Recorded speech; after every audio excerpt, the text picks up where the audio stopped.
Did you guys know that there are actually cops who have been trained to tickle people into submission? Be prepared for them to squirm, but tickles, we call this Tickle Me Elmo.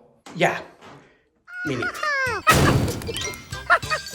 Hey guys, Mike the Cop, and up until last week, if you would have told me that there was a police defensive tactics technique called the Tickle Me Elmo, where you actually tickled subjects you were trying to get into handcuffs into submission, I would have thought it was a joke, and I actually would have thanked you because you would have given me a fantastic idea for a funny sketch, until I saw a post on Instagram from Police Posts, and I was like, oh, this is real. Back on February 9th, 2018, Police One posted a video of tactical tickling here, the Tickle Me Elmo technique, that's right, as a tactical tip, which really should have been posted on April 1st, 2018 as a tactical joke.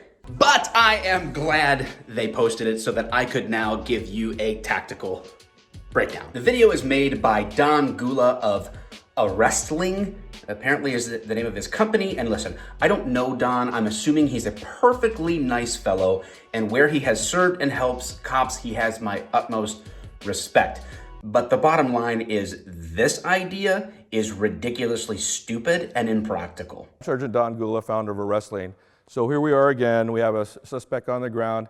Interesting thing that I found with, especially training thousands of recruits, that sometimes the people that have the highest pain tolerance, they have another secret behind the door. All of the creepiness aside of that statement, sometimes the secret is not being ticklish, Don. It's PCP. That they don't realize. Because I can use all the pain compliance to try to get his arms out, but he can resist it for a long period of time. Well, here's one thing to try. It's very video friendly, but it's very, very effective. So if I'm down here, and let's say that I'm attempting to try to get the tricep out, it's not working, we're trying something maybe with the legs, I will whisper down to them and I will say, are you ticklish? Right? And it's surprising that the people with the highest pain tolerance, so be prepared for them to squirm. That's what we want. We want resisting subjects with high pain compliance to squirm for us while we're trying to get them into handcuffs. That sounds more like the plot to some kind of twisted kidnapping fantasy and not real police work. But tickles, we call this Tickle Me Elmo, and all you're gonna do is you're gonna go to the lower rib area, and you're just gonna tickle a little bit, but be prepared, right? Bring your hands out, bring your hands behind your back, right? And then get a control position. So wait a second, you mean all I ever had to do to get a subject to comply who is resisting is to whisper or say uncomfortable things to them? Why hadn't I ever thought of this? Democrat or Republican? What are you doing? Yes, it is a baton in my pocket, and I'm happy to see you. What the hell? How do you feel about cilantro? What? Cilantro. Give me your hand. No. That wasn't. Gosh. Thank you. It works. It's cheating, but you know what? When you do it, you know it works. If the person's not ticklish, you haven't lost anything. If it's on video, you get a good laugh. All right, enjoy. Would this work, or could this work? I suppose, sure, we can't rule it out that there would be a time, situation, circumstance, person who is ticklish that this would work on to get into handcuffs. I mean, after all, I did stop somebody and let them go with a warning when they played me the Zelda theme song on an ocarina I found in their backpack when I was searching the car.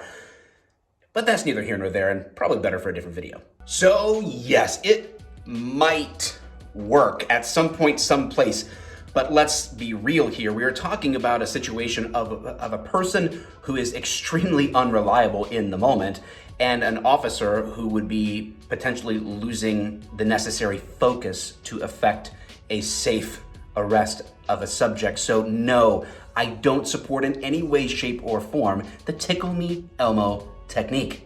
One final thought is that Don talks about how great this would be on video because you're not doing anything harmful to somebody. You're just tickling them after all. Unless that person with the hands that he has underneath him that doesn't want to show you them has, let's say, a knife or a gun, and this turns into an escalating situation where deadly force needs to be used. And now how does that video look while you were whispering about tickling them while also shooting them? I beg to differ that this would actually turn out well for you in a court of law on video. Also, there is no point on any of the 50 states' use of force matrices, the laws that guide our use of force, that gives an appropriate response of an officer to tickle. All right, guys, until next video, I hope your holidays and your lives are filled with as much laughter and nonsense as Elmo has.